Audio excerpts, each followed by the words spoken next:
I have looked forward to this particular session. In fact, this one and the next one are especially important to me, and I think you will begin to see why as we move along. First, though, I need to see if your memory is good. You remember, as we've been going through the nature of Jesus, you've been memorizing this as we go along, right? Right. And the first one was servant. Very good. I knew you could remember that. And the next one was not lord it over others. Very good. And the third one was excellent. And the fourth was humble. You folks are awesome. And the fifth was as a child. And the sixth as the younger. And the seventh as the last. And the eighth as the least. And the ninth, no force. And the 10th, no blind ambition. And number 11, no reputation. That was a fun one. Number 12 was human, fully man, fully God. Number 13, obedient even unto excellent. Oh, you guys are great. I'm impressed. This is great.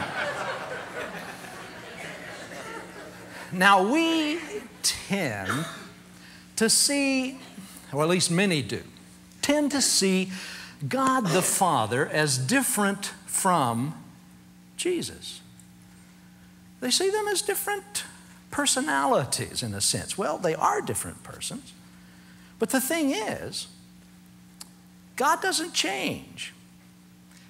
What you see in the New Testament should be the same as what we see in the Old. And yet we tend to think that God the Father is this angry, white-haired old man sitting somewhere up on a cosmic rock, just waiting for a human being to come along, and when he sees one, ha-ha, zap, got him. Yeah. And then Jesus comes along and says, now look, I know Dad has moods,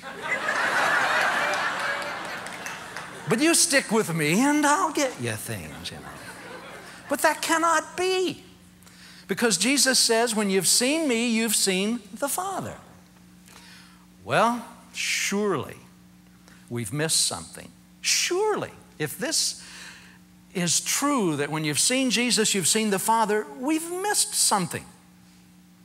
So I went back into the Old Testament using this list that you have memorized as a lens to see if I could find places where the Father has revealed Himself. Well, I found it.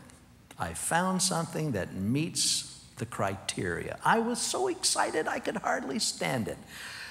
I hope I do not insult your intelligence with what we're going to go over tonight, but because you know it, basically. But let's have some fun. This story begins, well, actually begins in Genesis, but we're going to take it up in Exodus. And most of what I will share with you tonight, and then our next session, when we dig into the New Testament side of this, I will narrate to you, tell you approximately where we are, and you can then find it on your own as you look it up. But let me just basically narrate it for you. I'll read a few passages specifically. It starts in Exodus chapter 3. My good friend Moses. I like Moses. He had a PhD in Egyptology. But he had thoroughly messed up his life, and now the best job he can get is herding sheep way out on the back of the desert. They weren't even his own sheep. For 40 years. Think of it. 40 years. What have you ever done for 40 years? So boring. Same path, same sheep, same back. And finally, I think God says, I think I can talk to this man now.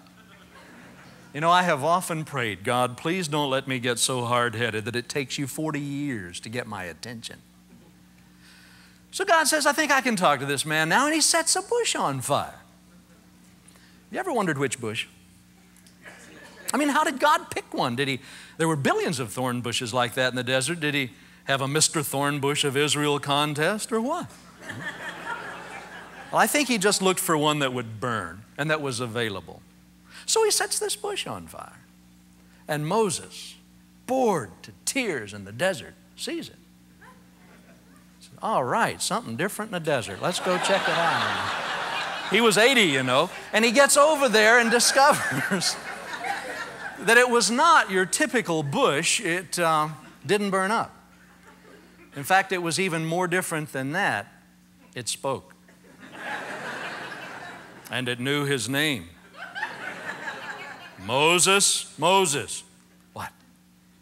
Take off your shoes. You're on holy ground. He took off his shoes and promptly entered into an argument with the bush. I love it. Folks, that takes nerve. In fact, Jewish people have a stronger word for that. What is it? Chutzpah, something like that, you know. And that's sort of like murdering your parents, then throwing yourself on the mercy of the courts as an orphan. You know, that's nerve. Well, the bush won. And Moses says, okay, I'll go, I'll talk to Pharaoh, I'll talk to the children of Israel. Well, who are you anyway? What's your name? When they ask me who sent me, what name will I tell them? Now, name is an important thing in life. We realize that when you know someone's name, you own a part of that person. I can see Bruce across a crowded area, and no matter how many people are out there, all I have to do is yell, "Hey, Bruce!" And he stops right there. I've got him. Just by knowing someone's name, you own something about them. So God responded and he said, you tell them, I am that I am, or who I am has sent you. I get goosebumps when I say that. I am has sent you. If I were to send you, I would have to say, tell them I ain't has sent you. Or the great maybe. But God is an I am. Now you know that this is written, these letters, Y, H, W, H, are the letters that spell out this name. Why? If you ever see the word tetragrammaton in any technical religious writing, you know it's speaking of these 4 letters. The problem is, it's just a little hard to pronounce. You know?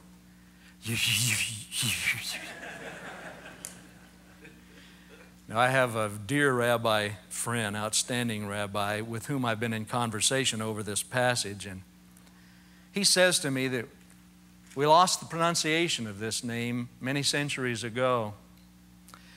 And rather than insult God and embarrass ourselves, we never, ever attempt in any way to pronounce it. And in its place, we will write the word Lord in capital letters, usually. A little lesson, you probably already know this too, but as you're reading the Old Testament, when you come to the word Lord, notice and see if it's capitalized all the way through. If it is, and most versions will do this, then this is the word that they have used to replace the letters. It's not an actual translation. That's a little bit of a problem we have here, but it's a word that we've used to replace these 4 letters, YHWH. So when you see that word Lord, in your mind, you can just peel that up and know that underneath it are the letters YHWH. And it's not actually a translation. It's just a replacement word there. Or he will say, sometimes we'll say Hashem, or the name. Now, to a Jewish person, if you say the wall, there's only one wall, and that's the Wailing Wall in Jerusalem. Or if you say the name, there's only one name, and it's this one. But he said, we've lost the pronunciation. Now, that's a sad thing, because that sort of puts God at a distance, you know. It's like if I were to see Bruce and I said, hey, Baruche, you know. He'd say, wait a minute, Erwin, you know who I am. Well, that's it, you see. If I know who you are, why am I mispronouncing your name? And so that's the way they felt about it. But it puts God at a distance. What if I'm coming home, luggage in hand, and I'm headed toward the steps, and the children see me, and they go rushing into Mama and say, Mama, the great unpronounceable being is here. You know? Well, they don't do that. They go, Daddy! And when Jesus said, Abba, he broke every rule in the book. What did he say to the name? Well, we have a problem with this because, you see, we can't pronounce that. We don't fully know the pronunciation of it. And he goes on and he says, this is the name I've chosen to be known by from generation to generation from now on. Got a problem, don't we? Can't pronounce it. And then in Ephesians chapter 3, Paul lets us know that he's the Father after whom his whole family on earth is named, so that's our last name, and we can't even pronounce it. I'm Gayle, Erwin. Well, what we've done, uncomfortable with that, is we've added an A and an E, and we call him Yahweh. Now that may be accurate. I'm pretty certain about the very first syllable of this. Do you ever say the word? Of course you do. Hallelujah. Hallelujah. Hallels to Yah, or praises to Yah. And this is a contraction of the name that they used. Or if you'll just take note of Psalm 68:4, I'll read it to you. It says, sing unto God, sing praises to his name, extol him that rideth upon the heavens by his name, Yah, and rejoice before him. So we have plenty of evidence of that one. The problem is this other syllable. Now, I personally am comfortable with it, to be honest with you, and I find no qualms in my own heart about using this as a rather accurate word, and it's been pretty well accepted as such for quite a long time. Well, there's another word we use that's actually probably even more common than that, but much less accurate. I understand that there were some students many centuries ago, not too many, this is a fairly modern name, who were uncomfortable with these letters they couldn't pronounce, so they took the vowels from the word Adonai, which is another word for Lord, which means master, and mixed them in with this and came up with the least accurate of all the words we use for him, Jehovah. I feel so sorry for the Jehovah's Witnesses when I realize this. Of all the names they could have picked, they picked the least accurate one. Now you may be thinking, no wonder my prayers don't get answered. I've been using the wrong name. Well, you can relax. God's pretty sharp, actually. He knows who you're talking to when you address him. In fact, when I go to Zimbabwe, if you're a Shona tribesman, you will say Mwadi. If you're a Ndebele tribesman, you'll say Musiki. And God knows who you're speaking to when you use his name. But I want you to see that we do have a little bit of a problem here. Well, let's leave it alone for a moment and continue our march through this revelation that God is giving Moses. In chapter 6, he says, you're the first one I've revealed my name to. Your forefathers knew me as El Shaddai, or the Almighty, but you're the one that I've explained this name to. Then the next real revelation moment we have, Moses is up on a mountain getting something written down from God. Oh, by the way, Moses was pastor of a fairly good-sized church. You know that, don't you? It was definitely the biggest church in the desert. We know that. About 2.5 million people. Not bad for a congregation. And when he went up on that mountain in Exodus 32, he left his church with his brother Aaron. And Aaron had walked with him. Aaron should understand. But God said to Moses, Moses, you'd better get back down the mountain. Things are not well. So Moses scurries back down the mountain with those in hand, those tablets in hand, and he turns the corner, and sure enough, there they are in various stages of debauchery, dancing around a golden calf. Hey! We still do that today, you know.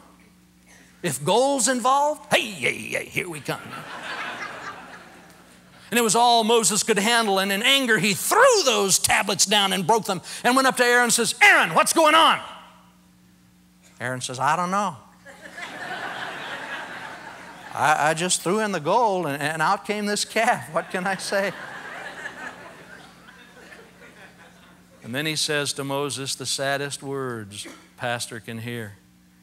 You've got to understand, Moses, these people are prone to sin. Now, how would you like to pastor 2.5 million people prone to sin who are accidentally righteous? You'd rather pastor 2.5 million people prone to righteousness who accidentally sin. Well, then God said to Moses, tell you what, Moses, let me kill him. I'll start all over with you. Now, if I'd have been Moses, I would have seriously considered that. Oh, yeah, I tell you, boy, they wear me out, God. I mean, they're prone to sin, you know? But I think Moses rose to maybe his highest moment when he said, no, if you wipe them out, wipe me out too. I think God must have thought, way to go, Moses, now you're thinking right. Well, this brings us to Exodus 33. Exodus 33 begins, God's letting Moses know that he's going to send his angel on ahead of them. He'll drive your enemies out, he'll provide for you, it'll be a land of milk and honey. But Moses, I'm not going. Because if I go, I know what you'll do. You'll do something dastardly and I'll get angry and have to destroy you. Now, if I were Moses, well, I would have considered this offer too. Oh, you'll take care of us? You'll send your angel ahead? Drive our enemies out? Sounds good to me. And many people I know are satisfied with that from God. Just take care of me, make me wealthy, provide for me, drive my enemies out. But we'll discover later on in this chapter that Moses was not satisfied with that. In essence, he said, no, your provision is great, but we want your presence. You don't go, we don't go. We want you. Oh, I like that. That let me know that Moses really loved God, you see? We want your presence. For instance, what if I were to call my wife and say, honey, I'll be home tomorrow. And she says, that won't be necessary. Just send money, you know? Well, fortunately, she doesn't do that, and Moses didn't treat God that way. We want your presence. Well, then we find Moses building a tent of meeting outside the camp, beyond the gates of the camp, where anyone who wished could go and inquire of the Lord. I like that. I think I understand why he built it outside the gates, outside the camp. Have any of you ever gone tent camping and camped in a really crowded, noisy campground? Can you imagine this campground? 2.5 million people. You probably don't go to downtown Los Angeles for your quiet time, do you? So he built it outside the camp where anyone could go and inquire of the Lord. Something would happen. This fascinates me. When Moses would leave headquarters and turn his face toward that tent of meeting and begin to walk toward it, the word would get out. Moses is going to the tent. Moses is going to the tent. Moses is going to the tent. Moses is going to the tent. And everyone would rush to the front of their tent and stand at attention and watch while Moses walked to that tent. Boy, that's our leader. And he's going to talk with God. Wow. And Moses would enter the tent and the cloud would come down and Moses and God would speak to one another literally mouth to mouth. Our version says face to face, but it's literally mouth to mouth as a friend speaks to a friend. And now for the entire time that Moses and God were speaking to one another, the people who had stood at attention now worshiped God for the entire time Moses was in that tent. That's another goosebumper, folks. Meanwhile, back in the tent, Moses and God are, well, kind of arguing, actually. I'm not going. You don't go, we don't go. I'm not going. You don't go, we don't go. And then God says to Moses, and I'll paraphrase this, Moses, I like you. You found favor, grace in my eyes. How would you like to hear God say that to you? I like you. He has. And if you haven't heard it, please hear it tonight. I like you. I know your name. Oh, that's encouraging too. I am not to God number 950364827.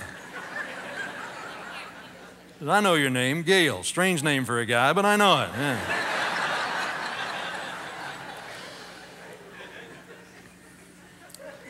And then he says, I'll do what you ask. Ooh, how would you like to hear God say that? What do you want? I'll do it. Oh. Now, if I'd have been Moses, I know what I would have said. How about a house in Hawaii, God? I need some rest, man. These people are prone to sin. But that's not what he said. In essence, he says, I want to see you. Show me your glory. Show me your glory. Awesome. I want to write this word up here because we're going to make an amazing discovery about it in just a moment. Show me your glory. Now, when you love someone, letters are nice, phone calls are great, but when you love someone, you want to see them.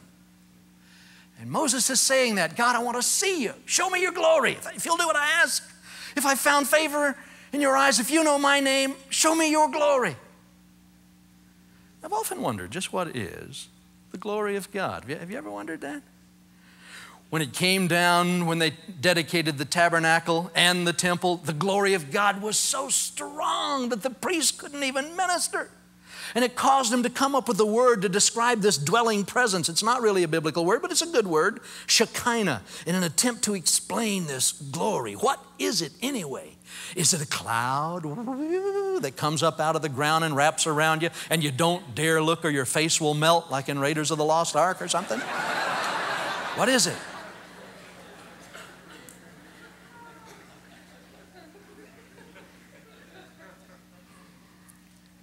God says, well, I'll tell you, Moses, I'm paraphrasing here, folks. You can look it all up. You've asked a tough one. But I'll tell you what, I'll have all my goodness pass in front of you. I will mercy whom I will mercy. Oh, where have we heard those words before?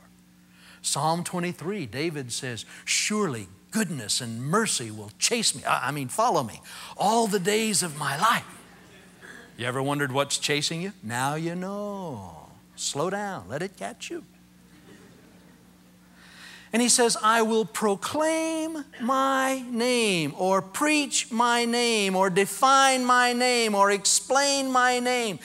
Now, what we have happening here is God is attaching His name and His glory together. He says, you want to see my glory, then I will define my name. Now, if you look up glory in your Bible dictionary, you'll discover it's the essence of His being. It has to do with weight. It's just what He is. And back in that day, when you named someone, you would name them in keeping with who they are, so that if you knew the definition of the person's name, you knew the person, see. We don't do that today. We just sort of flip through baby books until we find names that sound good, and that's what we name them. Like my parents named me Gayle, which means a big win. So obviously parents...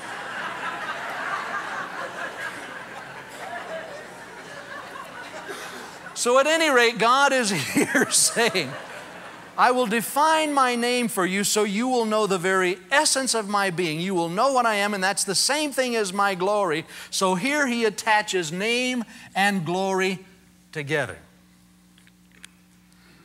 Then He says, you know, there's a place near me and a rock. Or you could say a rock near me. Those are good words. You could spend some time on that, couldn't you? And there's a cleft in that rock or a split place in that rock. And what I'll do, Moses, is I will hide you in that split place and I'll cover you there with my hand. And as I pass by and define or explain or reveal my name or preach my name, as I pass by, when I get by, I'll move my hand and let you get just a glimpse of my back. but you can't see my face, because if you see my face, you'll die, and I don't want you to die. So Moses, tomorrow, I want you to take 2 tablets and see me in the morning. Medical profession's been around a long time, hasn't it? And I don't want anyone else on the mountain but me and you. I don't even want any cattle on the mountain. Now we come to Exodus 34. I think if I were Moses, I would not have slept that night, knowing that tomorrow I'm going to see God. I think he probably got up early. I think this pathway was a familiar one to him. I think he had been at that rock before. Somehow I feel he had been in that split place before. And as he finds his way up there, and I can see him putting those tablets against the stone out there and making his way back into that split place and just waiting. Wow. Man, I'm going to see God. And sure enough, here he comes. That hand is across the opening, and he's looking at the very fingerprints of God. And God passes by, and in this moment reveals himself. He preaches his name, the Lord, or YHWH, YHWH, or I am who I am, or Yahweh, Yahweh, or Jehovah, Jehovah. And he defines his name here, and he says, the merciful and gracious God. Now, I need to tell you that this word mercy, we're going to see it several times in here, and this one I'm going to redefine because its specific definition is compassionate. So let's write this up here, the compassionate and gracious God.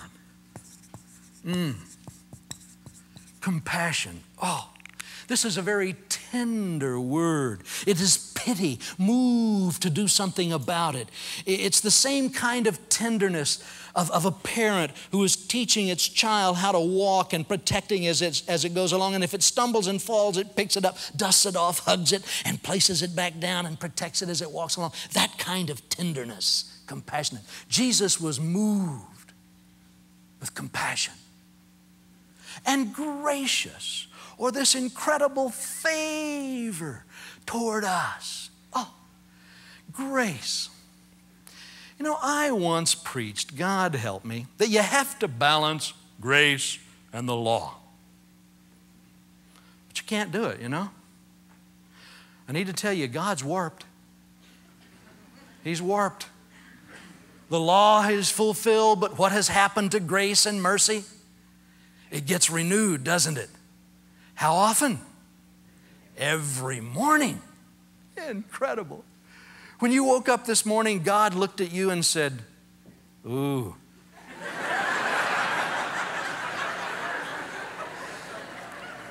Spent it all in one place, didn't you? Well, I tell you what I'll do. He says, here is a fresh batch just for today. His mercies never come to an end. Folks, how long is never? Never. Gracious God, I'm so glad you're warped. Long-suffering, or let me write it down as slow to anger. You ever get the feeling that God's up in heaven looking at you and saying, all right, you do that just one more time, boy, and bam. But no, he is slow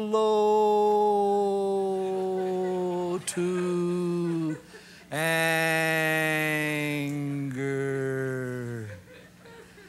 He has a long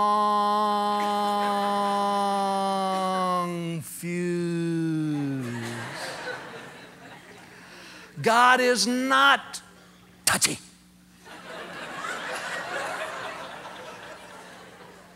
If we say, our Father who art in heaven, he doesn't go, what?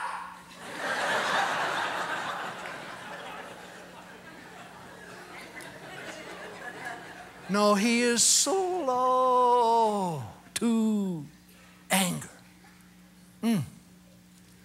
Abounding in goodness and truth. Now, I want to redefine goodness here because in just a verse or so here, we're going to discover that it's also translated as mercy. So I want to take goodness here and translate it as mercy. Abounding in mercy. This is that chesed mercy. Abounding in truth. Now this is the truth that asks, when you say of someone that's a true person, not propositional truth as a true statement, but a person who is true. So let's say abounding in trustworthiness would be appropriate, or abounding in faithfulness. Abounding in mercy and faithfulness. Man, we wish people would just be merciful or loving enough or faithful enough, but God abounds in it. He's got more of it than He knows what to do with. He's stacking it in the streets, looking for a way to get it distributed. Paul even uses that word in Ephesians, abounding, as he speaks of the mercy of God. You know what another word for it is? Lavish. He lavishes. I'm a grandfather. I have a new understanding of the word lavish. You know, us grandfathers can't trust ourselves when Christmas rolls around. We go into grocery stores and come out with toys. And you think, great day, I've got a room full of them at the house waiting on the kids, but oh, I saw these and I thought about them, you know, and they'll like it sometime or other. Lavish. You know, I once thought that God had big armfuls of blessings, but He wasn't sure He wanted me to have them. So He says, well, okay, Gayle, beg. No, you're not using the right words. You got to use the right words. But no, His arms are open to us. He abounds in mercy and faithfulness. He lavishes on us. Is this okay so far? Yes. Maintaining or extending mercy to thousands.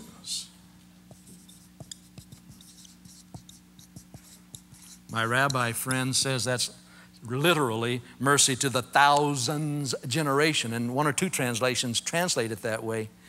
Now, if a generation is 40 years, and that's really just an educated guess, we don't know for sure, then 1,000 generations would have to be 40,000 years. Thousands generation would have to be at least 80,000 years. Wow. Do you realize that your relationship with God has begun at least 80,000 years of blessing? So if you ever feel worthless, look at what you started. You know? Well, how's God going to do that? I don't know. But I like it. I like it. Then He says, forgiving. Iniquity. Let's translate it to wickedness tonight. Now you may say, well, I don't think I would put myself in the wicked category, Erwin. That's okay, He's got you covered. Forgiving transgression or rebellion. That's right, rebellion. Well, you may say, I don't think I would put myself in the rebellious category, Erwin. That's okay, He's got you covered. Forgiving sin. Oh, well, yeah, you got me there. Pretty good, huh? You like this list? It's too good, isn't it? It's just too good. Compassionate, gracious, slow to anger, abounding in mercy, abounding in faithfulness, mercy to thousands, forgiving wickedness, rebellion, and sin. Oh, God can't be that good, can He? But He is. He is. And folks, this is just the back.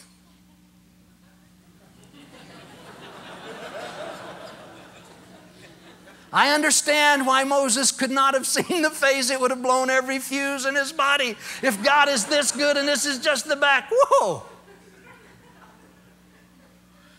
Now you may be saying, there's more, Erwin, there's more. Yes, you're right. yet not letting the guilty go free. Visiting the sins of the father on the children to the third and the fourth generations. Oh, punishment. Oh, my poor children. They don't have a chance. But I have good news for you. Deuteronomy chapters 5 and 7 fine-tune this for us and let us know that punishment is only for those who hate him. Oh. So if I were to go down these rows and say, do you hate him? Oh no, do you hate him? Oh no, do you hate him? Oh no, do you hate him? Oh no. Then this doesn't even apply to you. Only this top part applies to you. The bottom part, punishment, is only for those who hate him. This is too good. Now we have the definition of both his name and his glory. Now he has defined his name and revealed his glory to Moses in this definition of himself. This is too much almost. Too much. Now you know, children of Israel knew this was what God was like. But you know what they did? They focused on the law. The law. The law. Well, the thing about the law is that that's what I keep. That's what I do. And when you see someone who is very legalistic minded, they're also very I-centered. But folks, the law was given to us to prove to us that we couldn't keep it. It was given to us to show us what we were really made out of. And it was given to us to show us that we needed to be driven to his name, you see. But there's something about us, all of us, that says, I'll do it. I'll turn over a new leaf. I will change. But folks, I took one look at you tonight when I got up here, and I knew you were a bunch of lawbreakers. I could just tell. You don't think so? I'll just say 2 words. 55. Ah, yes. We're still waiting on the speed limit to catch up with us here, aren't we? We're lawbreakers. In fact, a number of years ago, back when television was truly black and white, you know? Now it's gotten kind of fuzzy. There was a program called Truth or Consequences. Any of you remember that one? It was a pretty good program, actually. And I remember they offered $100,000. That was a lot of money back then. Today you carry it in your pocket, don't you? $100,000 to someone from the audience who would simply not break the law for 30 minutes. Oh, everyone went crazy. Yeah, meet me. They finally picked a guy out, and he came up, and they said, now we won't ask you to break the law. We'll ask you to help us in a couple of skits, but we won't ask you to break the law, and it won't be breaking the law just being up here on the stage. Oh, you could see that man. He was spending it already. Oh, he was beside himself. $100,000, yeah. And at one point, they said, help us with this next skit. And he said, okay. So they threw him a pack of cigarettes. They said, would you open this for us? He said, okay. So he opened one corner like smokers often do so they could tap out one at a time. Tossed it back to him. He said, sir, you just lost $100,000. What? They threw the pack back to him and they said, read the seal across the top. Now, I think they've changed this now, but back then, that seal said, this seal must be broken when this package is open under penalty of law. And he went, oh no, $100,000 pack. That's about what they cost, by the way. We can't keep the law, can we? It's just tough, isn't it? I was taking a traffic school once. I won't tell you why. And I was sort of, 2 words. I was almost sorry I took it because the teacher marched through all the traffic laws and I discovered I was breaking about half a dozen of them a day routinely. Didn't even know it.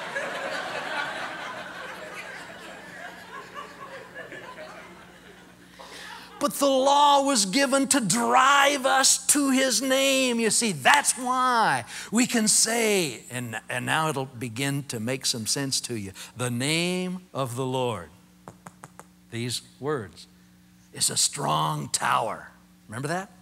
The righteous run to it, tulum, tulum, tulum, tulum, and are safe. Now, see, logic, the way the world would think and my old carnal nature would think, wouldn't say that. It would say something like this: the name of the Lord is a strong terror. Sinners run from it and are safe. But that's not what it says. Righteousness means we know where to run, and so we run to His name. And we discover, compassion, gracious, slow to anger, abounding in goodness or mercy and in truth, maintaining or extending love or mercy to thousands, forgiving wickedness, rebellion, and sin. By the way, I've kind of messed up your minds right now. I need to tell you this. From now on, when you see the word name and it's talking about God, or the word glory and it's talking about Him, or the word Lord, you know what you're going to think? You're going to think, oh yes, compassionate, gracious, slow to anger, abounding in mercy and faithfulness, mercy to thousands, forgiving wickedness, rebellion, and sin. You won't be able to help it. See, I have this agreement with God that He'll haunt you with some Holy Ghost, you know. It'll be like my saying to you for the next 10 seconds, I don't want anyone to think of monkeys. Aha. When you see the word name or the word glory and it has to do with God, or you see that word Lord, you are going to think, oh yes, compassionate, gracious, slow to anger, yes, abounding in mercy and faithfulness, yes, mercy to thousands, forgiving wickedness, rebellion, and sin. You won't be able to help it, but it will come alive to you. Now I can understand why God said, thou shalt not take the name of the Lord thy God in vain. What does that mean? I used to think it meant don't cuss. And it does mean that. But it means if you're going to take His name and put it on yourself or put it over your door or on your organization, then it better be compassionate, gracious, slow to anger, abounding in mercy and faithfulness, mercy to thousands, forgiving wickedness, rebellion, and sin, or else you have used His name in vain. You've misused His name. If I start an organization and I want to put God's name on it, boy, my organization better be compassionate, gracious, slow to anger, abounding in mercy and faithfulness, mercy to thousands, forgiving wickedness, rebellion, and sin, or I have misused or used in vain His name.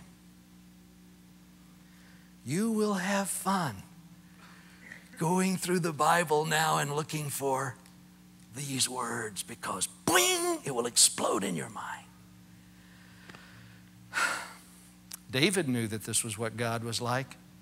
Reread Psalm 103 before you go to bed. It's a short psalm. In it, you will discover David knew his God. You are a compassionate and gracious God, not counting men's sins against them. Nehemiah knew when they had finished the walls of Jerusalem and were dedicating them, and they prayed this prayer. It was a prayer of confession. How would you like to have Pastor Chuck get up every Sunday and confess your sins for you? It would take a while, wouldn't it? So they get up and they confess the sins of Israel. And throughout that prayer, they stop it with this punctuation. But you are a gracious and compassionate God, not counting men's sins against them. Awesome. Jonah knew. I like Jonah. Jonah's my favorite racist in the Bible. Jonah hated Nineveh. Hate him, hate him, hate him, hate him. And God says, you're my man. I've got a message just for you. I want you to go and tell Nineveh, I hate them too. In fact, 40 days I'm going to kill them, wipe them out. You would think Jonah would jump up and rush off to Nineveh, but no, he ran away. Now, folks, if you're going to run away from God, don't hide in his living room. You know the rest of the story. God found him. He ends up as whale puke. And he says, I think I'll go to Nineveh now. And he gets to Nineveh. A little gross, I know. I'm not very politically correct. You'll just have to forgive me. He gets to Nineveh and preaches his favorite sermon. Nineveh, you're through. God hates you. Ooh. I do too, but that's beside the point. God really hates you, Nineveh. 40 days and you're through. Boy, that's called the good news, isn't it? One small catch. Nineveh got saved. The whole town repented. They even made the cows fast one day.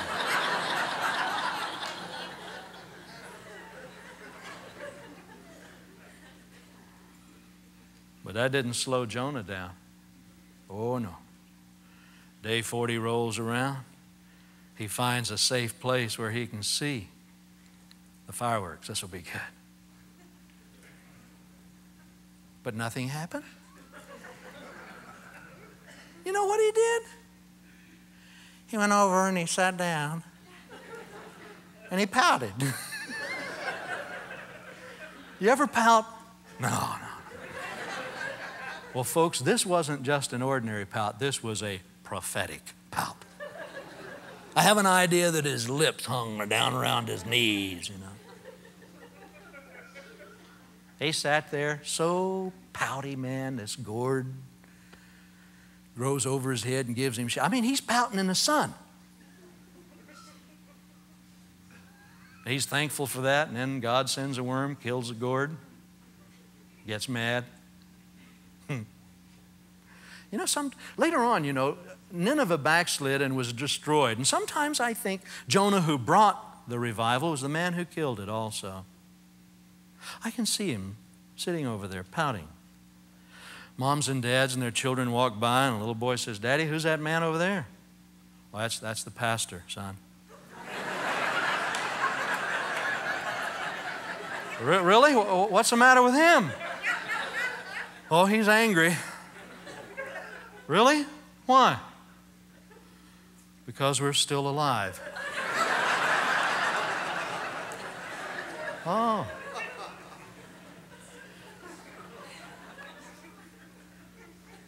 Now I can understand why Jonah, in the very 4th chapter of Jonah, says this, verse 1. But it displeased Jonah exceedingly. And he was very angry. And he prayed unto the Lord. What a prayer. And said, Lord, wasn't this my saying when I was yet in my country? I knew that you were a gracious God and merciful, slow to anger, and of great kindness, and repentest thee of sin. You forgive people of evil. I knew you would do this. You see, Jonah came in God's name, but not in his nature.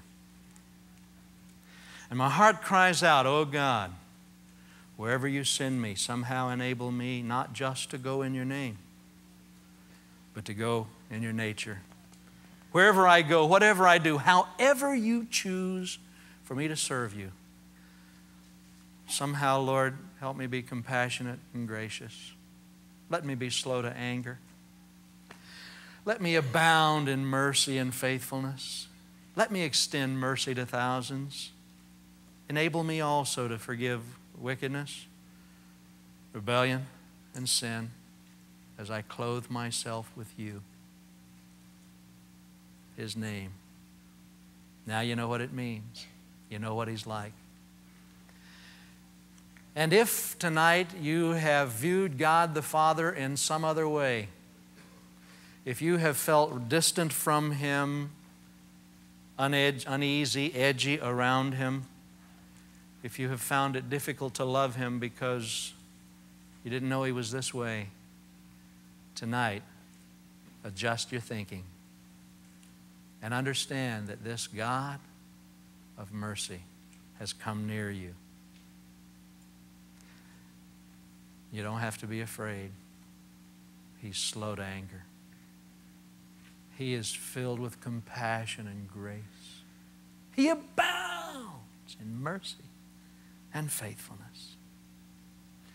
He extends mercy to the thousands generation. He forgives wickedness. He forgives rebellion. He forgives sin. And if you've held him away tonight, move near him and say, Father, I know what you're like now. Forgive me for being distant from you. I know you have walked near to me and come close, and yet I have been uncomfortable. But tonight, I let you wrap your arms around me because I know now I'm your child and you are my Father.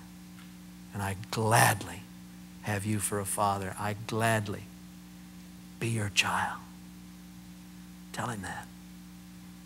Tell him that. Now in our next session, we're going to move into the New Testament and see where Jesus and this mesh together. When I saw this, I was overcome with joy. I cannot wait to share this with you.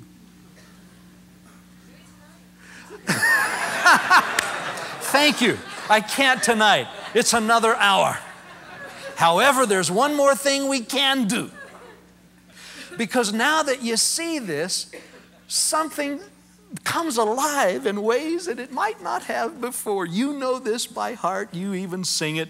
Numbers chapter 6. Beginning with verse 22. And this is a good thing for us to go home on. And the Lord spoke to Moses, saying, Speak to Aaron and his sons, saying, This is the way you shall bless the children of Israel.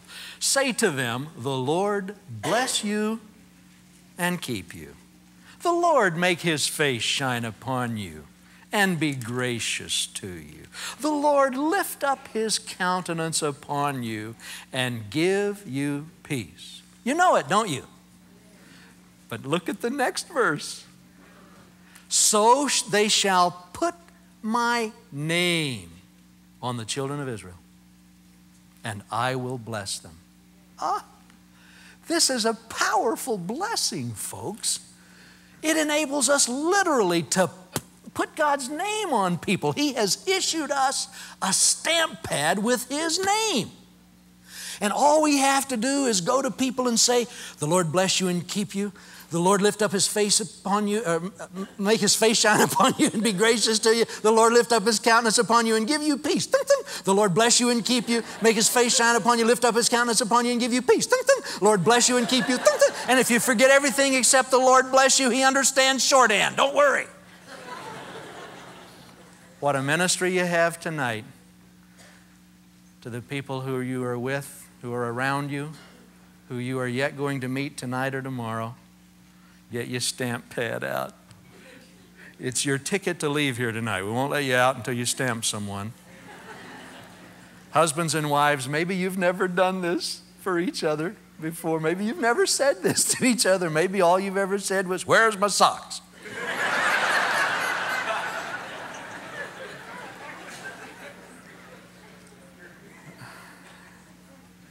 Children and parents, maybe you've never said this to each other before tonight. I want you to say it because God empowers us to stamp his name. Compassion, grace, slow to anger, abounding in mercy and faithfulness, mercy to thousands, forgiving wickedness, rebellion, and sin on each other. You ready? All right, let's stand.